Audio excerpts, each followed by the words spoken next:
The clock is ticking, and the stage is set for an epic summer of international sports action. Heather Knight is charging ahead as she prepares to lead England at the Women's T20 World Cup, fueled by a burning desire to create a lasting legacy for women's cricket. She is pushing past heartbreaks to inspire a new generation of players on home soil, and you do not want to miss a single second of this transformation. Never run out of battery again with the INIU portable charger, the slimmest 10,000 mAh power bank that keeps your devices charged on the go. Stay powered up wherever you go. Click the link in the video description to shop now on Amazon. From the pitch to the velodrome, speed and grit take center stage as cycling star Ceci Lee makes a stunning return to form. After a high-impact crash during her home World Cup event in Hong Kong, she is already back in the saddle and hunting down a fourth podium finish at the upcoming Malaysia leg. Witness the resilience of a champion who refuses to stay down and is ready to dominate the track. The world of football is buzzing with intense political drama surrounding the upcoming World Cup in North America. Paolo Zampalli, the U.S. Special Envoy, has sparked a firestorm by proposing that Italy should take Iran's spot in the tournament, despite the Azeri failing to qualify on the field. FIFA President Gianni Infantino has shut down the speculation, insisting that the Iranian team will participate as planned despite the ongoing international tension. The push for inclusion has hit a wall of pride as Italian officials, including Sports Minister Andrea Abodi and CONI President Luciano Buonfiglio, have officially rejected the proposal to replace Iran. They are standing firm, declaring that you must earn your spot on the pitch rather than through political maneuvering. For all the latest updates on these major stories, make sure to hit that like button, subscribe to the channel, and ring the bell for instant notifications. Ever wonder what it takes to turn a single sporting moment into a full-blown cultural revolution? For England captain Heather Knight, that moment was the 2017 World Cup win at Lord's, a victory that sparked a fire, even if the infrastructure at the time wasn't quite ready to fuel it into a permanent blaze.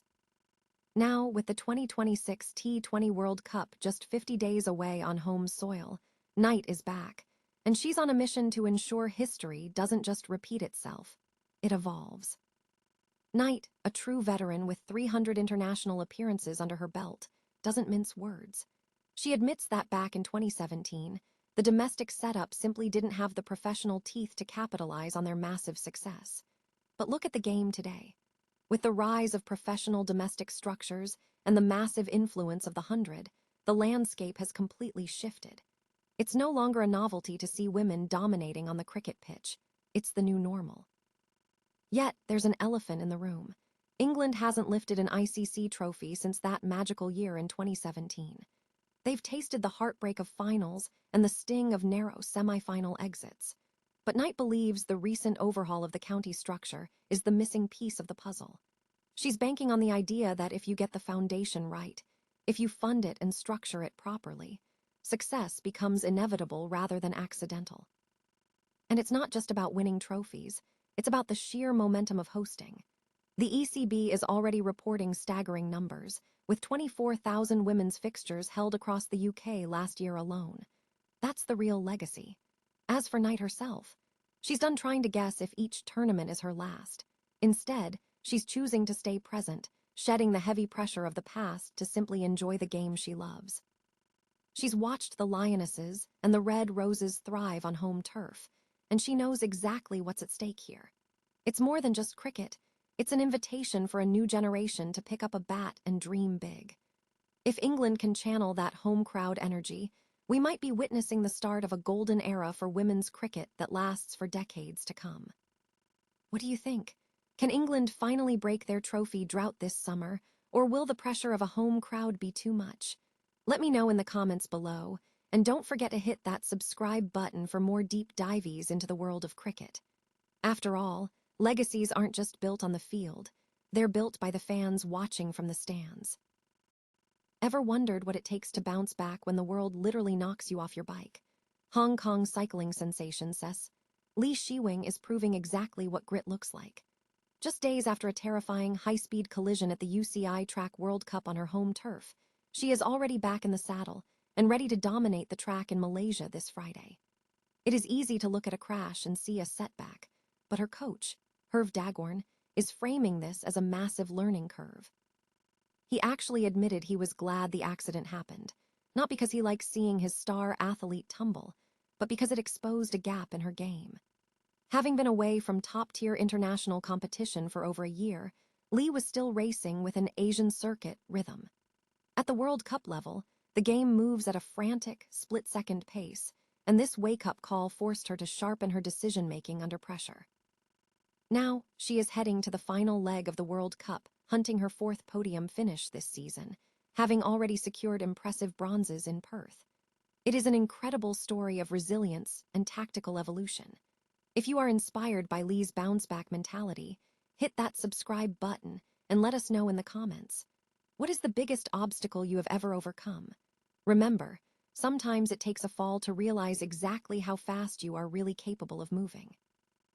Ever wonder what happens when global geopolitics tries to force its way onto the hallowed grass of a soccer pitch? It sounds like a script for a political thriller, but this week, the world of football found itself caught in an absurd crossfire. Sources have officially confirmed that FIFA has absolutely no intention of replacing Iran with Italy for this summer's World Cup, effectively shutting down a proposal that could only be described as bizarre. The mastermind behind this suggestion: Paolo Zampalli, a U.S. special envoy who thought it would be a nice gesture to swap a qualified nation for a 4-time champion like Italy, simply because they have the pedigree and a bit of a home turf advantage on American soil. Let's be honest, it's the kind of backroom maneuvering that makes fans wince. The reaction from Italy itself was swift and stinging.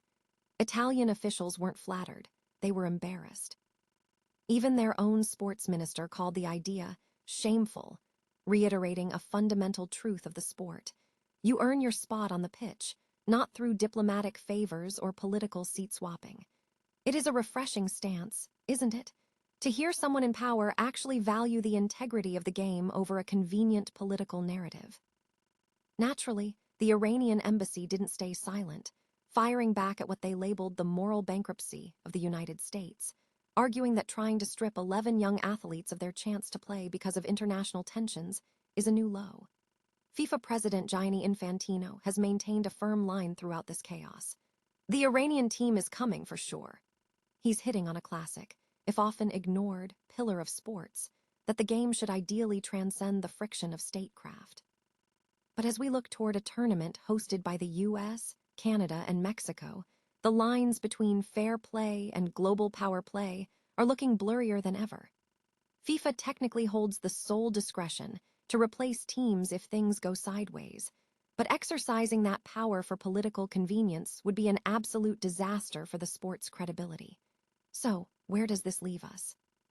Well, it leaves us with a reminder that no matter how much politicians want to treat the World Cup as a chessboard, there's no substitute for merit. If you love seeing the best of the best earn their glory through sweat and strategy, hit that subscribe button. In a world of agendas, what's the one thing you think sports should never compromise on? Imagine the 4-time world champions, the iconic Azzurri, sitting out yet another World Cup. It feels wrong, right? But what if I told you there was a wild plan to parachute Italy back into the 2026 tournament? That is exactly what Italian-born Trump envoy Paolo Zampalli suggested, proposing that Italy should take Iran's spot if they are removed due to political controversy. Zampalli even pitched this directly to FIFA's Gianni Infantino and Donald Trump, arguing that a team with Italy's pedigree belongs on the biggest stage. But here is the reality check. While it sounds like a dream for fans, the reaction from home has been ice cold. Italian officials aren't just rejecting the idea, they are actually insulted by it. Both Minister for Sport Andrea Abodi and CONI President Luciano Buonfiglio have slammed the proposal, insisting that football is earned, not gifted. As Buonfiglio put it, he would feel personally offended if they were handed a spot they failed to secure on the pitch. After missing out on 3 consecutive World Cups, including that heartbreaking penalty shootout loss to Bosnia and Herzegovina, the pride of Italian football is clearly intact. They don't want a handout, they want their dignity. It's a powerful reminder that in sports, the scoreboard is the only thing that matters. What do you think? Does the World Cup lose its magic without a team like Italy, Or is the integrity of the qualification process worth more than a superstar brand? Let me know your thoughts in the comments, and don't forget to subscribe for more deep dives into the world of football. After all, if you don't earn your place at the top, does it even count?